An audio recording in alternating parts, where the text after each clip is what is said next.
एक आईडी के लिए टीवी को बेच दिया और बीवी का आईडी 7.5 पर लगा दिया। हाँ, ये भी एक मिसाल बन गई, ठीक है, कि बीवी के लिए टीवी को बेच दिया और वो टीवी की कीमत 7.5। सॉरी। देखिए, सोने का है और सुलाने का है, सोने का है सुलाने का है, ठीक है, और पैसा जिंदगी भर कमाना है, ठीक है। दोस्तों कहते हैं ना कि मतलब जो जागते हुए इंसान अगर सपना देखता है ना तो पूरा करने की ताकत भी उसको रखनी है, मगर सपने तो ऐसे भी होते हैं जो नींद में भी आते हैं, ठीक है। सपने दो टाइप के होते हैं, एक सोने के होते हैं और एक सोने के न सोने देने वाले भी होते हैं। तो हमको कौन सा सपना पूरा करना है वो हमको देखना है। आगे बढ़ते हैं हम लोग 50 लाख से लेके 1 करोड़ तक, 50 लाख से लेके 1 करोड़ तक जिसने कमाया हुआ। नमस्कार। नमस्कार। जीतू भाई सर के लिए जोरदार ताली हो जाए। दोस्तों, मेरा नाम भानुभाई भरवाड़ है और मैंने बिजनेस शुरू करा 2.25 साल हो गया। अपलाइन, डाउनलाइन, क्रॉस लाइन सभी के सहकार से 52,90,000 कमा चुका हूँ। कितने लोग कमाना चाहते हैं? वाह वाह। तो यहाँ रोज आना पड़ेगा, आपको बहरा बनना पड़ेगा। आपको जिसने यहाँ इनवाइट किया है उसके ऊपर आपको विश्वास करना पड़ेगा, बराबर। मैंने भी 8 महीना लेट किया था। जो नए लोग आए उसको मेरा एक खास मैसेज है, मैंने भी 8 महीना लेट किया था, मेरे सीनियर को इग्नोर किया था। हम दुनिया की बातें मानते हैं लेकिन दोस्तों की बात नहीं मानते। योगेश भी ने मेरे को आज से 36 महीने पहले बोला था, भानु भैया आप आ जाओ, हम साथ में मिलकर काम करते हैं। तब मैं एक FMCG कंपनी में काम करता था, तो मेरे वो कंपनी का थोड़ा पावर ज़्यादा था। हर एक आदमी जहाँ काम करता है उसका थोड़ा पावर रहता है, बराबर। तो मैंने बोला अपनी कंपनी के प्रोडक्ट क्या है? तो योगेश भी बोले मेरे को बेल्ट आएगा, पानी का वो बोतल आएगा और गद्दा आएगा। बोले करने का क्या? बोले गद्दे पे सो जाने का, सारे रोग खत्म हो जाएंगे। तो मैंने फ़ोन में बोल दिया तुम खत्म करो, मेरे को करना नहीं है। मैंने बात नहीं माना था। फिर महीना हुआ, योगेश भी ने पहले महीने में लगभग 1.5 लाख रुपया कमाया था, तो मेरे को 1.5 लाख का इनकम का पोस्टर भेजा था। बोले भानु में पहले ही मैंने 1.5 लाख रुपया कमाया। मैंने बोला मेरा को इतना किराया आता है, मेरे को नहीं करना बाबा, तो मेरा जान मत खाओ, है ना। हम नहीं किसी के पीछे पड़ जाते हैं, वैसे योगेश भी मेरे भी पीछे पड़ गए थे। फिर 2 महीना, 4 महीना, 5 महीना हुआ, 8 महीना हुआ। योगेश भी ने जिन जिन लोगों को प्रोडक्ट दिया था, वो लोगों का रिजल्ट मिला था, वो रिजल्ट मेरे को भेजा। तो ये नारियल को फूटने में 8 महीना लगा था। कितना महीना? तो आपको अगर कोई मना करे तो टेंशन मत लेना। फिर मैं योगेश जी के सामने से कह रहा, योगेश जी कहाँ पे हो? बोले घर पे। तो योगेश जी को मैंने बोला भाई सर आपकी चाय पीने आता हूँ। तब मेरे को योगेश जी ने 24,400 की चाय पिलाई थी। कितने की? 3 आईडी लेके कामकाज शुरू कर दिया। फिर मेरे को रिजल्ट मिले, मैंने उसका इंतजार नहीं किया। मेरे को 15 साल से कमर का दर्द बहुत रहता था। ये प्रोडक्ट यूज करने से 3 महीना मेरे को लगा था, मेरा कमर का दर्द खत्म हो गया, बराबर। फिर लोग आते गए, कोई जुड़ा कोई नहीं जुड़ा, लेकिन हम दौड़ते गए। आज मैं तो पैसा कमाए, लेकिन मेरी टीम में 4 लाख, 5 लाख, 10 लाख, 15 लाख, 20 लाख लोग कमाने वाले हैं। उस सबके लिए ताली हो जाए। दूसरी बात मैं आपको, मेरी टीम में लगभग 6 लोग ऐसे हैं जिन्होंने इसमें से आके खुद की कार लिया, उनके लिए जोरदार ताली हो जाए। हर एक आदमी क्या चाहता है? हेल्थ, वेल्थ और हैप्पीनेस, बराबर। हमको क्या मिला? हेल्थ मिला, पैसा तो आया 52 लाख से ज़्यादा आया, और हैप्पीनेस ये मिली। अभी मैं आपको पिछले हफ्ते की बात करूं, UCY दिल्ली में प्रोग्राम था। फिर मैंने सोचा, मेरा फिरोजाबाद में लगभग 200 आदमी का टीम है, लेकिन मैंने कभी फिरोजाबाद में पैर नहीं रखा था। सोशल मीडिया के माध्यम से वहाँ मैंने पैर डेवलप किया था। तो भाई बोले भानु भाई आपको फिरोजाबाद आना पड़ेगा। तो मेरे को फिरोजाबाद तो जाना था, लेकिन साला अंदर से डर लगता था, क्योंकि मैं बार बार बोलता था मेरा भाड़े का इनकम है, ये वो। मैंने साला अपने को साला किडनैप ना कर ले वहाँ जाके। तो मैंने उसको क्या बोला, मैं आऊँगा जरूर, लेकिन तेरे को मुझे लेना आना पड़ेगा। बोले आता हूँ। तो वो आदमी 250 किलोमीटर काट के मेरे को दिल्ली में लेने के लिए आया, बराबर। फिर वो भाई के साथ में फिरोजाबाद गया, वहाँ मेरा स्वागत हुआ, बहुत सारे लोगों से मुलाकात करवाया। अनजान लोगों मेरे को अपने घर पे खाना खाने लिए, पहले मैं हम फोन पे बातें करते, रूबरू हमारी कभी बात नहीं हुई थी, बराबर। तो हम गए वहाँ, फिर कामकाज किया। पहली बार मैं फिरोजाबाद गया, वहाँ 250 लोग मेरा स्वागत करने के लिए थे। मतलब एक ऐसा बिजनेस है जहाँ अनजान एरिया होता है, वहाँ भी लोग आपको रिस्पेक्ट देते हैं। तो फिरोजाबाद वाले के लिए जोरदार ताली हो। कहने का मतलब साहब क्या है कि ऐसा बिजनेस है जहाँ आपको एक अच्छी हेल्थ मिलती है, अच्छी वेल्थ मिलती है और मान सम्मान मिलता है, बराबर। तो आपको भी काम करना क्या है, आपने जो सीनियर को बोला है उसको सुनना है, समझना है। और मैंने इसमें कोई नया जादू नहीं किया, लोगों को पकड़ के मीटिंग में बिठाया है। एक दिन में आपको मालूम नहीं पड़ेगा, बार बार बैठना पड़ेगा, खुद को मीटिंग में आना पड़ेगा, लोगों को बिठाना पड़ेगा। सुबह की 8 बजे की जूम मीटिंग है, उसमें बैठो। बराबर। शाम की मीटिंग आती है, उसमें बैठो और लोगों को पकड़ पकड़ के यहाँ बिठाओ।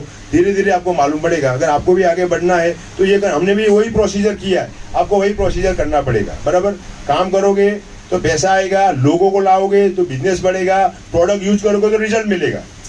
बराबर करेंगे ना, तो आपको खुद को तैयारी रखना पड़ेगा। आप भी आगे बढ़ो। अभी तो देखो पूरा मैदान खाली है और 2 से 3 हजार प्रोडक्ट आने वाली है। बराबर, और हर जगह से हम कमाएंगे। बॉम्बे की ऑफिस ले जाओ, दिल्ली वाला ऑफिस ले जाओ, काम करो और आगे बढ़ो। Thank you very much. बहुत अच्छा दोस्तों। देखिए आपने लोग ये बिजनेस की ताकत देखी है, देख लिया आपने, यस और नो? यस। बस तो फिर ये बिजनेस की ताकत, अपॉर्चुनिटी ये जो कंपनी ने दिया है तो उसको ग्रैब कर लेना। इसके ऊपर से मैं आपको बस जाते जाते मैं एक स्टोरी बोलना चाहता हूँ। ये स्टोरी आप समझना कि इंसान को अपॉर्चुनिटी मिली है। ये अपॉर्चुनिटी किसको बोलते हैं? प्लीज बैठ जाइए। कैमल देखा है? ऊंट, ऊंट बोलते हैं ना। ऊंट का बच्चा और ऊंट की माँ एक दूसरे से दोनों बात कर रहे थे। तो ऊंट का बच्चा अपनी माँ से बोलता है कि माँ, ये भगवान ने हमको ऐसे पैर क्यों दिए हुए हैं, ऐसे चौड़े चौड़े? बाकी देखो ये इंसानों के पैर तो कितने अच्छे हैं, उसके पैर इतने अच्छे, उसके पैर इतने अच्छे, हमको क्यों ऐसा दिया? तो उसकी माँ ने अपने बच्चे से बोला कि बेटा, हमारे पैर है ना इसलिए ऐसे चौड़े बनाए हुए हैं कि हमको कभी कभी है ना, जैसे डेजर्ट के अंदर, रण के अंदर हमको बहुत चलना पड़ता है, तो मिट्टी पे चलना है, तो हमारे ये गद्दी जैसे पैर है तो मिट्टी में ये आरामी से हम लोग चल पाएंगे। समझ रहे हो बात? बच्चे को समझा, बच्चे को बता रही है माँ कि ऐसे पैर हमारी ये मिट्टी में चले, इजी हम इतना लंबा सफर काट सके, इसलिए भगवान ने हमको ऐसे पैर दिए हुए हैं। ठीक है?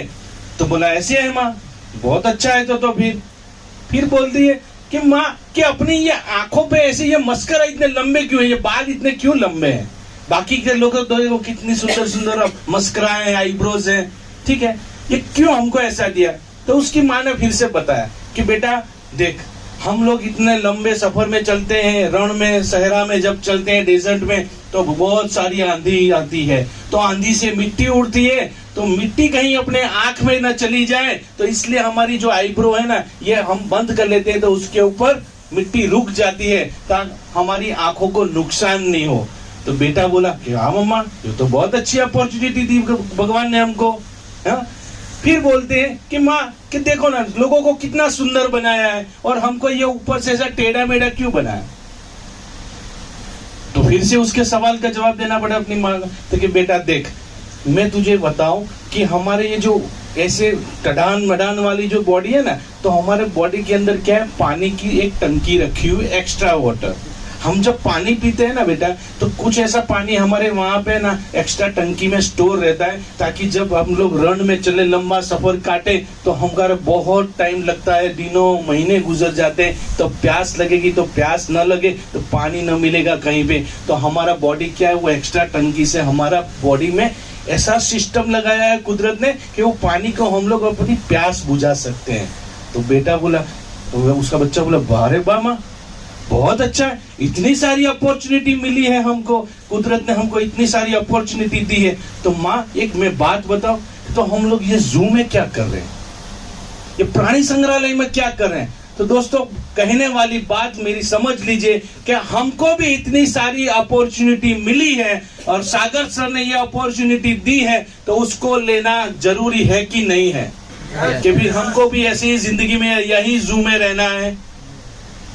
Thank you very much. समझने वाले समझ गए होंगे कि हमको प्राणी संग्रहालय में नहीं रहना है, हमको जिंदगी के सपने पूरे करने, जिंदगी के मैदान में आना है। Thank you very much. એક મારે કઈ વાત કરી. યસ યસ તળાવ ક્યાં હોય છે? ડોંગર ઉપર હોય છે ને, ડોંગરોની વચ્ચે તળાવ હોય છે. તળાવમાં એક તળાવ એવું હતું કે એની અંદર 500 ડેડકા હતા. 500 ડેડકામાં શરત લાગી કે આ પહાડ ઉપર ચડવાનું છે. પહાડ ઉપર ચડવામાં તો 100 ડેડકા આગળ ગયા ને 400 નીચે રહીને બૂમો પાડવા માંડ્યા કે નહીં ચડાય, નહીં ચડાય, નહીં ચડાય. તો એમાંથી 75 રહી ગયા, 25 ફરી ચડ્યા. તો નીચે વાળા બૂમો પાડવા માંડ્યા, નહીં જવાય, નહીં જવાય, નહીં જવાય.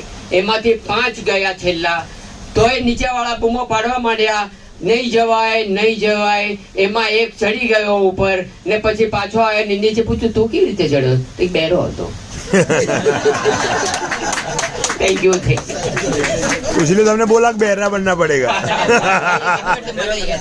यस यस यस दोस्तों, बस जितेंद्र सर के लिए फिर से एक बार तालियां हो जाए। उन्होंने बहुत अच्छा प्रोडक्ट रिलीज दिया, पैसा कमाने का हमको एक मौका दिया। तो अब मतलब ये जो भरत सर भी बोल के गए कि घर जाके बाजू वाले से तो पूछना ही मत।